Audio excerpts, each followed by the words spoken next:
जानेंगे सेल। इस संसार में जितने भी जीव हैं, पेड़ पौधे, छोटे जीव से लेके बड़े जीव तक, सब कोशिका या सेल के बने हुए हैं। किसका बने हुए बाबू? सेल का बने हुए हैं, ठीक ना। अब देखिए, कोशिका को अगर हम लोग सही ढंग से समझ जाते हैं तो हम लोग उन रोगों को बारे में भी समझ जाते हैं जिन रोगों से कई सारे जीव या कई सारे वृक्ष जो हैं जो पीड़ित हो जाते हैं। समझे?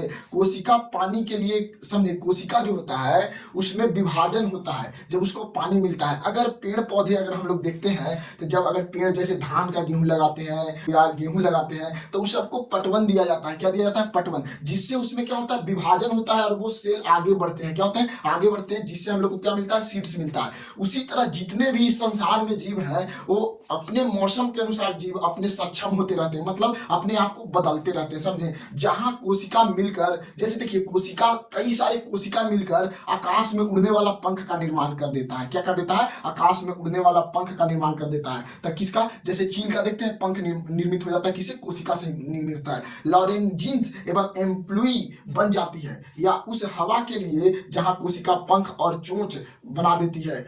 और भूमि के लिए कोशिका क्या करती है? पैर, हाथ व उंगलियां बना देती है। तब आइए हम लोग अब चलते हैं कोशिका के ब्रह्मांड में। कहां चलेंगे? कोशिका के ब्रह्मांड में गोता लगाते हैं। अब देखिए, एक साधारण कोशिका की संरचना पर एक संक्षिप्त नजर डालें। कोशिका की जटिलता यह लुभावनी और मुश्किल से समझने योग्य है।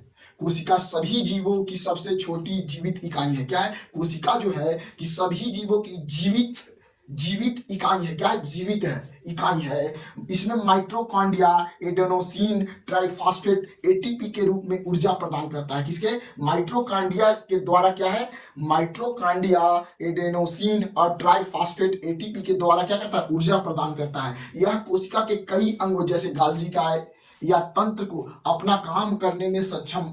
अब मनुष्य में कोशिकाओं में गुणसूत्रों की अगर बात करते हैं तो उनमें कितना होता है? 46 होता है। कितना होता है बाबू? 46। लेकिन अगर कुत्तों में गुणसूत्रों की संख्या, मतलब उसकी कोशिकाओं की बात करेंगे तो उसमें गुणसूत्रों की संख्या 8 होती है। लेकिन चिंपैंजी की बात करेंगे तो उसमें गुणसूत्रों की संख्या कितनी होती है? 48 होती है। अब देखिए, गुणसूत्र जो होता है डीएनए और हिस्टोन से मिलकर बना होता है।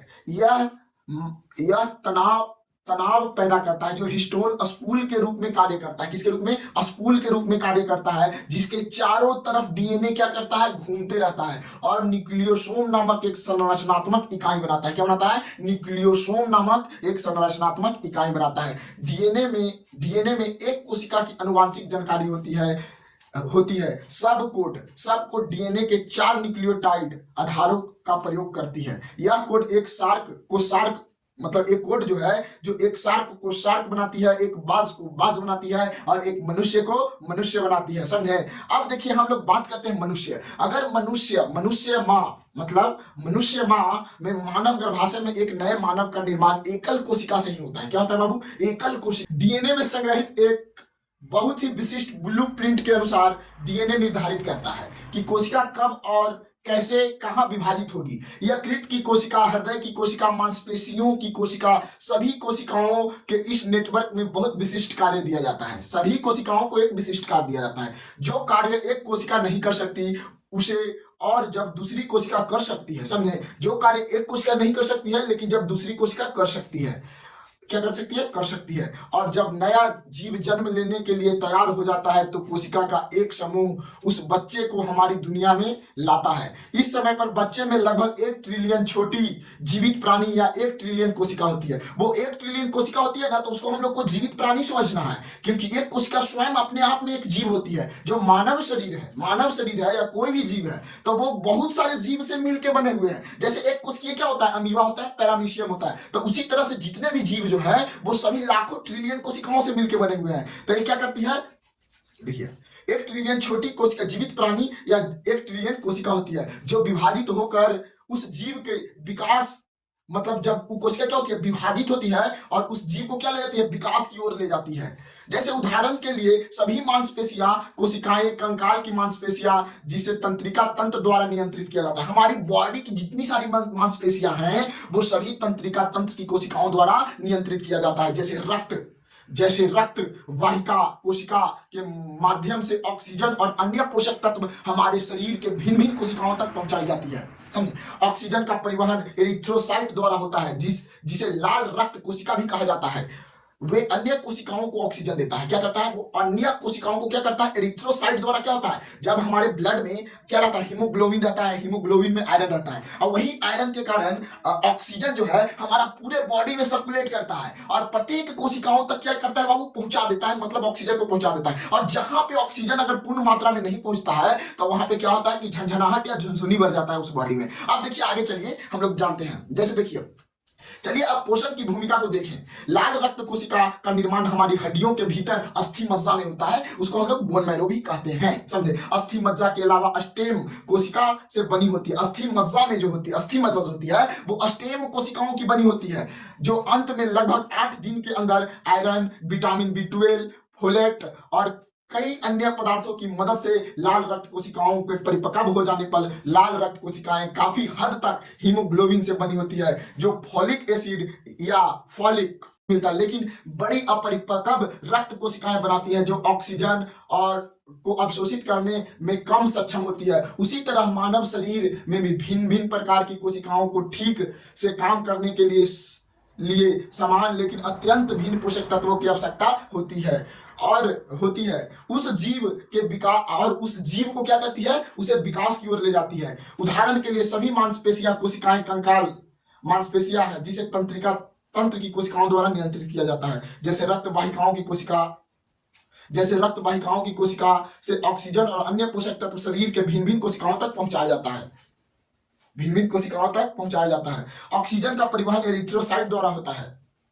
ऑक्सीजन का परिवहन जो होता है वो एरिथ्रोसाइट द्वारा होता है। लाल रक्त कोशिकाएं भी इसे हम लोग कहते हैं, वे अन्य कोशिकाओं को ऑक्सीजन छोड़ती है। और चलिए और पोषण की भूमिका देखते हैं। लाल रक्त कोशिकाओं का निर्माण हमारी हड्डियों के भीतर अस्थि मज्जा में होता है। अस्थि मज्जा के अलावा स्टेम कोशिका से फ्लोइड तथा folic acid, vitamin C, biotin, calcium और आयरन, उनमें से फॉलेट या फॉलिक एसिड, विटामिन C, ये सभी क्या होते हैं? उससे रिलीज होते हैं। अब देखिए कोशिकाएं इंसुलिन या गैस्ट्रिक एसिड जैसी पूरी तरह से नए पदार्थों को इकट्ठा करती है। इस संश्लेषण को टूटने और रूपांतरण को आमतौर पर चयापचय के रूप में संदर्भित किया जाता है। इसलिए सभी कोशिकाओं को अनेक कार्य करने के लिए कुछ पदार्थों की आपूर्ति की जानी चाहिए, और ये पदार्थ हमारे पृथ्वी पर पौधे के बड़े हिस्से में पाए जाते हैं। मतलब कई सारे, जैसे पालक हो गया और कई सारे मशरूम, इन सब पौधों में इन सब पोषक तत्व पाए जाते हैं। शरीर को पदार्थों से भरी रहती है।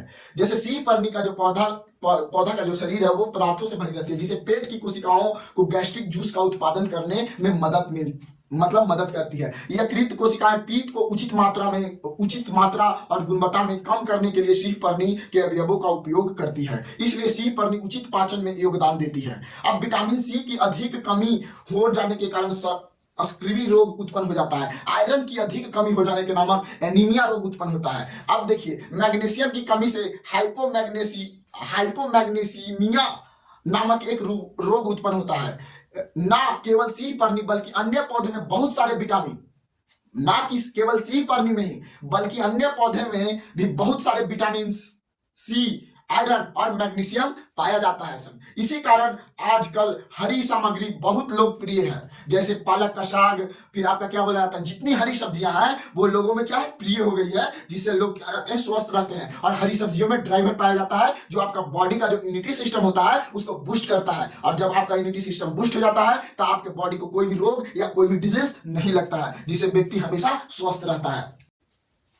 अब देखिए गर्भवती महिलाओं के लिए विशेष रूप से महत्वपूर्ण फोलेट हरी पत्तियों से भरी होती है। क्या? फोलेट जो होती है, हरी पत्ती जो होती है उसमें फोलेट अधिक मात्रा में पाई जाती है, इसलिए इसका नाम फॉलियम पत्ती से फोलेट पड़ा। फॉलियम पत्ती उसका नाम पहले था, लेकिन उसके बाद उसको फोलेट पड़ा, क्योंकि हरे पत्तियों में फोलेट की मात्रा ज्यादा होती है। फॉलिक एसिड कृत्रिम रूप से उत्पादित रूप नहीं है। हरे पौधे का रंग द्रव्य जो होता है, उसमें रंग द्रव्य जो होता है हरा इसलिए होता है क्योंकि उसमें क्लोरोफिल पाया जाता है। क्या पाया जाता है? क्लोरोफिल पाया जाता है। और जो क्लोरोफिल जो होता है, जिस तरह मनुष्य या अन्य जीव, उच्च वर्गीय जीवों में हीमोग्लोबिन पाया जाता है, जिसकी वजह से उसके मतलब जो रक्त जो होते हैं लाल होते हैं, उसी तरह हरे पौधे में क्लोरोफिल अपनी भूमिका निभाता है, जिस तरह मानव में हीमोग्लोबिन अपनी भूमिका निभाता है।